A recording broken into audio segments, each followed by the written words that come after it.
تو قرآن یہ کہہ رہا ہے کہ جو بے نور صورتیں نظر آ رہی ہیں، اے مسلمانوں ان عادتوں کو اپنا لو۔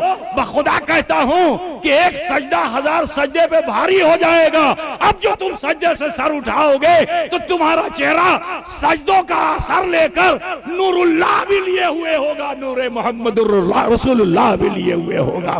برادران ملت اسلامیہ، رحماء بینہم، آپس میں مسلمان بھائی بھائی ہوتا ہے، جھگڑے نہیں کرتا ہے، لیکن دوسروں سے ہمارے رشتے بہت اچھے ہوتے ہیں، رشتہ داروں سے ہمارے رشتے نہیں ہوتے۔ ہمارے عزیز جو ہوتے ہیں ان سے ہماری نفرت ہوتی ہے، ٹھیک ہے؟ اگر صاحب مال بھائی اپنے غریب بھائی کی سال میں 1 مرتبہ 2.5% مدد کر دے تو بولو نفرت رہے گی؟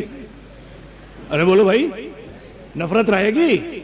لیکن وہ 2.5% یہاں وہاں اڑا دے گا، کمبل دے دے گا، ساڑی دے دے گا، 20 آدمی لائن لگا کر کے ہمارے وہاں چندہ لیں، خوش ہوگا، اپنے بھائی کی طرف تکے گا نہیں۔ قرآن کیا کہہ رہا ہے؟ ذوی القربى والیتامى والمساکین وابن السبیل۔ تم نے ان سب میں کسی پر بھی دھیان نہیں دیا، اپنا دکھاوا کر رہے ہو۔ معلوم کیا ہوا؟ تم سچے مسلمان نہیں ہو۔ سچا مسلمان وہ ہے کہ جو آپس میں صلہ رحم ہوتا ہے، ہمدرد ہوتا ہے، غم گسار ہوتا ہے، ایک دوسرے کو دیکھتا ہے۔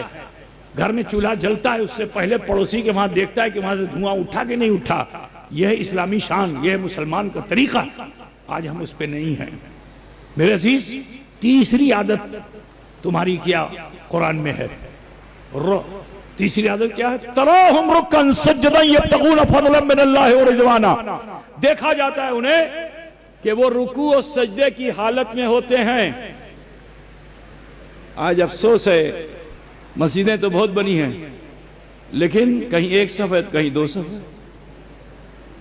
ہے نا۔ ہونا تو ہی چاہیے تو رسول بلا دے، ہاں تو روڈ تک مصلی لگنا چاہیے۔ معلوم کیا ہے؟ اتنے بڑے شہر میں بھی نمازیوں کی کمی ہے۔ ہم کمزور ہیں، ہم اسلامی شان پہ جی نہیں رہے ہیں۔ یہی وجہ ہے کہ ہم ذلیل و خوار ہو رہے ہیں۔ عزت پانا چاہتے ہو، ان عادتوں کو اپنا لو۔ میں نے 2 بتا دی، تیسری یہ بتا رہا ہوں۔ تراہم رکعا سجدا یبتغون فضلا من اللہ ورضوانا۔ دیکھا جاتا ہے انہیں کہ وہ رکوع و سجدے کی حالت میں ہیں، ہے نا؟ اور کیا کرتے ہیں وہاں پہ؟ اللہ کے فضل کو تلاش کرتے ہیں، ٹھیک ہے نا؟ فضل اللہ کو تلاش کرتے ہیں۔ اور مختصر کہہ دوں، کچھ لوگ کہتے ہیں نماز میں نبی کا خیال آ گیا تو نماز نہیں ہوگی۔ تو میں یہ بتانا چاہتا ہوں کہ نمازی نماز میں جاتا ہے اللہ کے فضل کو تلاش کرنے کے لیے۔ اللہ کا فضل کیا ہے؟ اللہ تو فرماتا ہے لولا کلمہ خلقت الافلاک والارضین۔ اے محبوب، اگر آپ کو پیدا نہ کرتا تو نہ آسمان بناتا نہ زمین بناتا۔ معلوم کیا ہوا؟ زمین سے لے کے جنت تک کا تصور اگر تم کرتے ہو، کامیاب نہیں ہو۔ یہ فضل اللہ نہیں ہے، یہ سارا فضل حبیب اللہ ہے۔ فضل اللہ ہی جو جناب محمد الرسول اللہ ہے۔ سمجھ گئے کہ نہیں؟ تو نبی کا خیال آنے سے نماز باطل نہیں ہوتی ہے، نماز کامل ہوتی ہے۔ بات سمجھ گئے نا؟ اب جو خیال نبی میں صحیح سے سجدہ کرے گا، ناک نہیں اٹھی ہوگی تو اس کی نماز ہو جائے گی۔ جس کی انگلیاں پیچھے سے نہیں اٹھی ہوں گی، نماز ہو جائے گی، ٹھیک ہے؟ جو قبلے کی طرف اپنی انگلیوں کو کیے ہوئے گا خیال نبی میں، نماز اس کی ہو جائے گی۔ جب اس طرح سے تم اپنی نماز کو ادا کرو گے تو قرآن یہ کہہ رہا ہے کہ جو بے نور صورتیں نظر آ رہی ہیں، اے مسلمانوں ان عادتوں کو اپنا لو۔ بخدا کہتا ہوں کہ ایک سجدہ 1000 سجدے پہ بھاری ہو جائے گا۔ اب جو تم سجدے سے سر اٹھاؤ گے تو تمہارا چہرہ سجدوں کا اثر لے کر نور اللہ بھی لیے ہوئے ہوگا، نور محمد رسول اللہ بھی لیے ہوئے ہوگا۔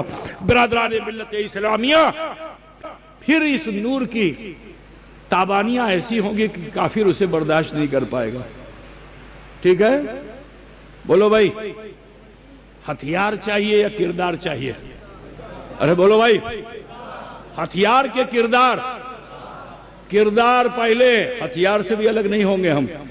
ہتھیار تو ہمارا فنڈامنٹل رائٹ ہے، اسلامی شعار ہے ہتھیار۔ لیکن آج افسوس ہے کہ گفتار کے غازی ہم ہو گئے، ہتھیار تو نہ جانے کہاں زنگ آلود ہو گیا۔